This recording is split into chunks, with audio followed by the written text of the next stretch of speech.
Ley de Educación Superior, el cadáver político de Zedillo. El proyecto de ley de educación superior es un intento de resurrección del cadáver político de Ernesto Zedillo, bajo un neoliberalismo muy poco disimulado. Se nos anuncia que se quiere que todo siga más o menos igual que antes y se detengan los cambios. El derecho a la educación superior es universal.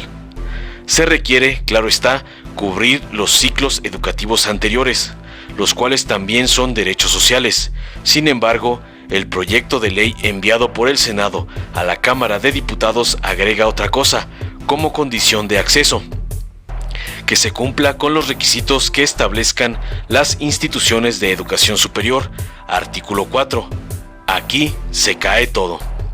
Ernesto Zedillo mandó reformar la Carta Magna para que el Estado no tuviera que impartir educación superior, sino solo promoverla y atenderla. Con lo cual, este tipo educativo ya no era un derecho que debiera garantizarse. Esto fue derogado por la reforma constitucional del 15 de mayo de 2019, que señala que la obligatoriedad de la educación superior corresponde al Estado, el cual debe brindar los medios de acceso a quienes reúnan los requisitos que, a todo análisis, consisten en contar con los certificados de estudios del ciclo anterior. Según el proyecto de ley, el nuevo derecho ya no será un derecho propiamente dicho, sino algo condicionado a unos requisitos impuestos por las instituciones, pero ni siquiera las autónomas solamente, sino todas ellas. Es de seguro el examen de admisión y quizá también la procedencia, residencia o aspirantura de carrera, como ya lo hemos visto. Conforme el proyecto de Marras, tales instituciones determinarán por sí y ante sí el alcance de un derecho que, pensábamos, ya había sido proclamado como universal en cumplimiento de un compromiso de la 4T. Se sabe de sobra que los exámenes de admisión siempre fueron filtros para dejar fuera a miles de estudiantes. No son parte de un sistema para conocer y mejorar la educación. Si todos los aspirantes aprobaran el examen con calificación de 10, el número de rechazados sería el mismo. Ahora, se quiere hacer de ese examen la condición legal para el ejercicio del nuevo derecho constitucional, el cual dejaría de serlo por mandato de una legislación secundaria. Es como un robo. Tengo algo en la Constitución y me lo quitas en la ley derivada. Eso no es algo nuevo en la historia mexicana, pero lo que se busca en concreto es mantener todo igual para impedir que lo nuevo pueda culminar. La selección de estudiantes para la educación superior ha sido un fuerte mecanismo de clase, porque en México vivimos una sociedad profundamente estratificada, lo que precisamente hay que reformar. Tal es el sentido, entre otros, del derecho a la educación superior. Toda educación pública ha de ser gratuita. Por esto, Ernesto Zedillo descontó el nivel superior de aquella impartida, entre comillas, por el Estado. Las colegiaturas que, sin embargo, ya existían, se buscaba elevarlas y hacerlas parte relevante y creciente del financiamiento de la educación. En 1986-87, un poderoso movimiento estudiantil aplastó la pretensión de la Madrid Carpizo de aumentar las cuotas. Varios años más tarde, otra huelga universitaria que duró un año, 1999-2000, hizo posible el repliegue de los neoliberales, Zedillo y compañía. Pero se siguieron cobrando colegiaturas en las universidades públicas. Hoy, la Constitución tiene prohibidas las colegiaturas y es preciso resolver el problema definitivamente. El proyecto de ley de educación superior no brinda un curso cierto para el logro de ese compromiso. Las instituciones públicas de los estados, en especial las autónomas, pretenden que todo se recargue en nuevas autorizaciones presupuestales federales, que son necesarias, pero sin rebajar sus actuales gastos prescindibles y onerosos. Más de la mitad del dinero procedente de cobros por inscripción y colegiaturas es recaudada por las universidades estatales, a la vez que la federación les aporta en promedio el 70% de su subsidio, pero no quieren hacer el menor esfuerzo en favor de la gratuidad. Así han redactado el proyecto de ley. El llamado Fondo de Gratuidad de la Cámara de Diputados no puede ser solo un aumento de subsidio sin propósito muy concreto, como lo pretende el proyecto. Eliminar las cuotas estudiantiles debe incluir un serio esfuerzo de austeridad burocrática por parte de quienes las cobran. Casi todo el proyecto de ley de educación superior ha sido redactado dentro de la ANUYES y refleja, por tanto, la visión que tienen las dominantes burocracias institucionales. En el proyecto no se encuentra la palabra democracia, los estudiantes son inexistentes, los profesores son una vaga referencia, la educación superior y las escuelas no son aquello de lo que se habla. Se trata de un texto redactado por las autoridades para ellas mismas. En el Consejo Nacional para la Coordinación de la Educación Superior, que se quiere crear, hay 107 autoridades, pero solo 9 estudiantes y 9 profesores, supuestamente representantes de la totalidad de instituciones educativas públicas y privadas, que serían designados por el mismo consejo. Además, este podría funcionar legalmente, se dice claro, sin la presencia de un solo estudiante, de un solo profesor. Es la plutocracia de las autoridades y la ausencia de todo concepto de representación. En el proyecto de ley, no se trata solo de suprimir la palabra, sino de eliminar el concepto de democracia. Se pretende así que en la nueva legislación no existan elementos republicanos, como si viviéramos bajo una dictadura de jure. Además, el nuevo Consejo Nacional, que se pretende instalar aún sin estudiantes ni profesores, no es en realidad un órgano colegiado, porque carece de toda capacidad para emitir resoluciones vinculantes. ¿Para qué construir una instancia más como lugar solo para hablar y escuchar, si acaso? Quizá por esto mismo ha resurgido en el proyecto la evaluación, entre comillas, reducida en el nuevo texto constitucional a ser instrumento diagnóstico de un sistema de mejoramiento educativo. Hoy se plantea el fomento de la cultura de la evaluación y acreditación, artículo 48, que buscaban por varios métodos los neoliberales en la reforma educativa de Enrique Peña Nieto. El liberalismo ha impulsado siempre la competencia entre estudiantes, profesores e instituciones de educación, pero en México no habíamos oído hablar tan claramente de toda una cultura de la evaluación educativa.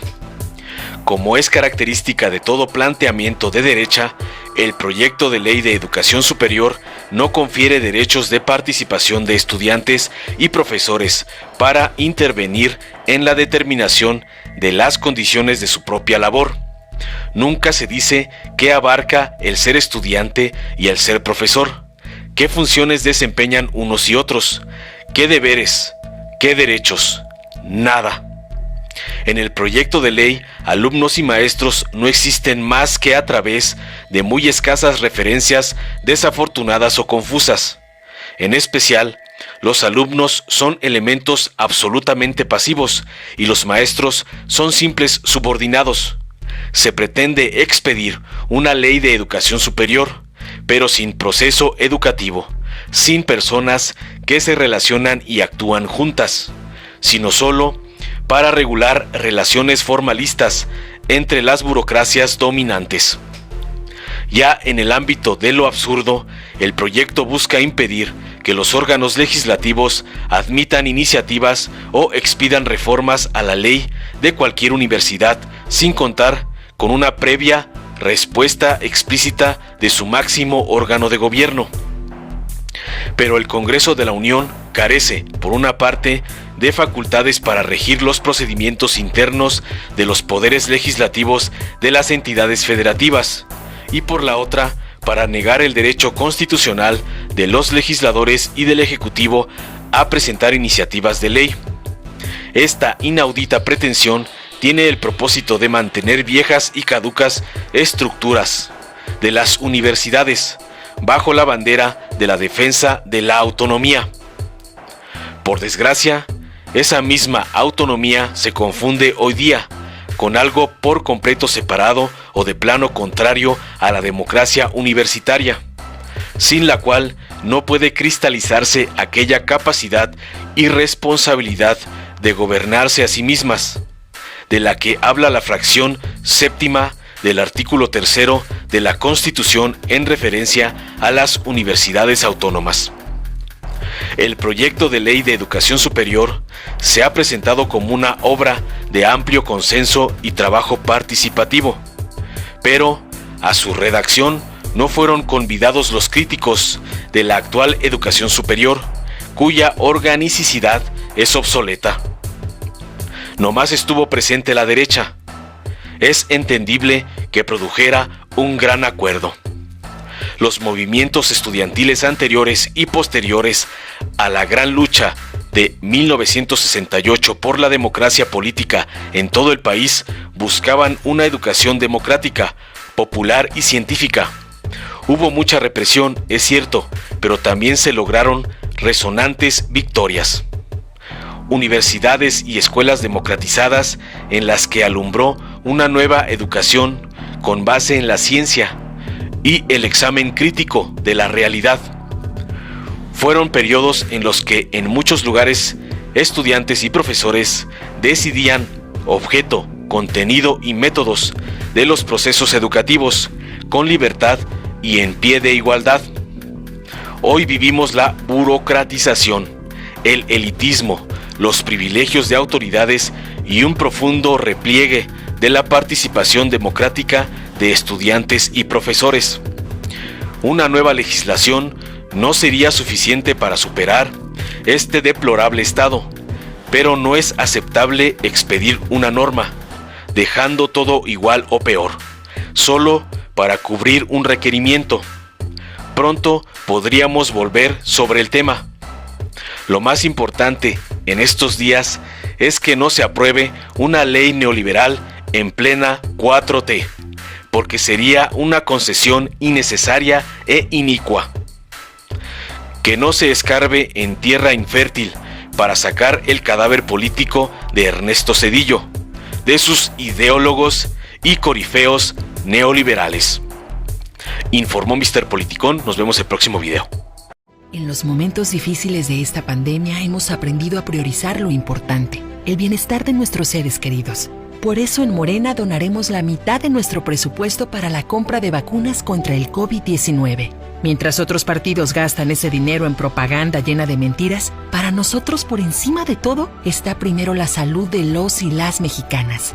Porque el dinero, como el poder, solo sirven si se ponen al servicio del pueblo. Morena, la esperanza de México.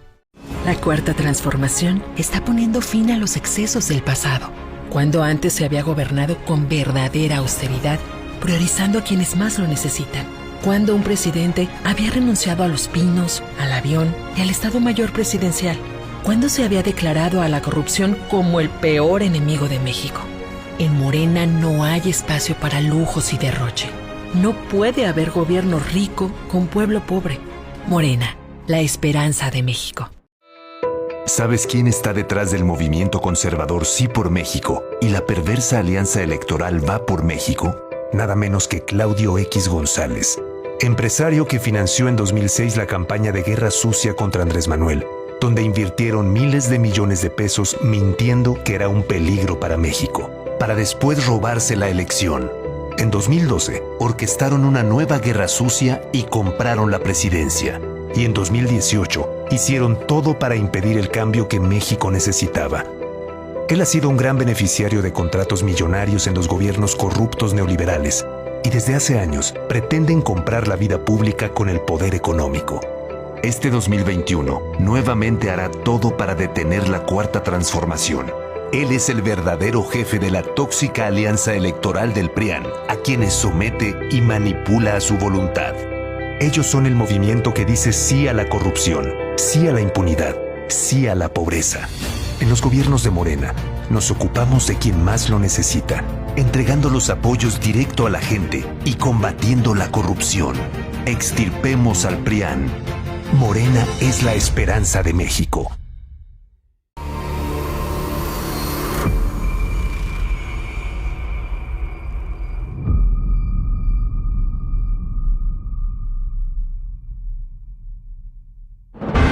Para 1988, México ya había vivido una larga tradición de corrupción, abuso de poder y fraudes electorales.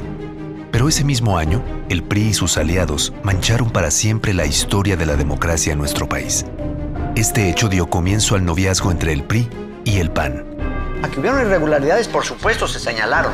Avalados por el PAN y el resto de la mafia del poder, hicieron todo para anular el evidente triunfo de Cuauhtémoc Cárdenas y traicionaron la voluntad del pueblo de México. La bancada panista acepta que se destruyan estos míticos documentos y que cállense. Ordenado por el presidente priista Miguel de la Madrid y orquestado por Salinas y sus amigos millonarios. Mi abuelita todavía está votando. Mi abuelita, mi papá, bueno, todos están votando y ya murieron. Así empezaron más de 30 años de neoliberalismo y abusos en contra de la gente. El PRIAN dejó claro que estaban dispuestos a hacer lo que sea para instaurar un régimen autoritario para el beneficio de unos cuantos. Este fue el inicio del oscuro periodo neoliberal que le abrió paso a la corrupción, a la privatización de empresas nacionales y a la que le siguió una devastadora devaluación que lastimó profundamente al pueblo de México. Estos políticos corruptos se vuelven a unir ahora en una tóxica alianza electoral que busca detener el cambio verdadero que comenzó en 2018. En Morena, defenderemos la democracia de la mano de la gente. Extirpemos al PRIAN de México. Morena.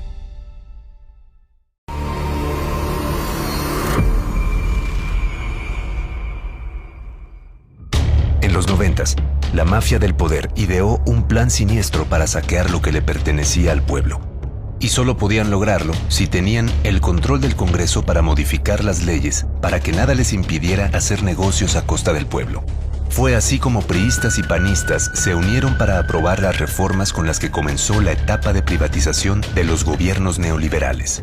Con esto, Salinas malvendió los bancos a sus amigos millonarios y privatizó cientos de empresas, malbaratando el patrimonio de las y los mexicanos, quienes sintieron de manera inmediata los efectos de este golpe a la economía del país. Nosotros privatizamos los bancos, la compañía telefónica, las líneas aéreas, la siderurgia, las minas. Estamos ahora procediendo a privatizar los puertos, los aeropuertos. No les importaron las leyes, ni la justicia, ni el bienestar del pueblo. Solo pensaban en su riqueza y en fundar un régimen neoliberal que duraría décadas. Sí, hubieron prácticas indebidas de algunos que participaron en la privatización. Mientras unos cuantos vividores gozaban de sus riquezas, el resto tuvimos que pagar sus deudas y sufrir las crisis económicas. Lo que era de todas y todos pasó a ser de unas pocas familias que siempre han sido aliadas del PRIAN y se creían dueñas de México. En los sexenios siguientes, el PRIAN siguió privatizando el patrimonio de las y los mexicanos. Pero la Cuarta Transformación llegó a ponerles un alto. Nuestro movimiento le está devolviendo al pueblo lo que es suyo. Mientras los prianistas se aliaron con la corrupción, la alianza de Morena es con la gente. Este 2021, no dejaremos que regresen. Vamos a extirpar el PRIAN del país. Morena, la esperanza de México. Durante décadas, México sufrió una grave enfermedad, un tumor maligno llamado PRIAN, que saqueaba al país. Se alternaba el poder y fingían competir entre ellos. Hoy finalmente se quitan la máscara y se unen en una perversa alianza electoral. A ellos los une la corrupción, la ambición y el miedo de seguir perdiendo el poder. No permitas que se salgan con la suya. Extirpemos el tumor de México. Morena. Si te gustó, dale like, compártelo, suscríbete y activa la campanita para recibir las notificaciones de nuestro canal.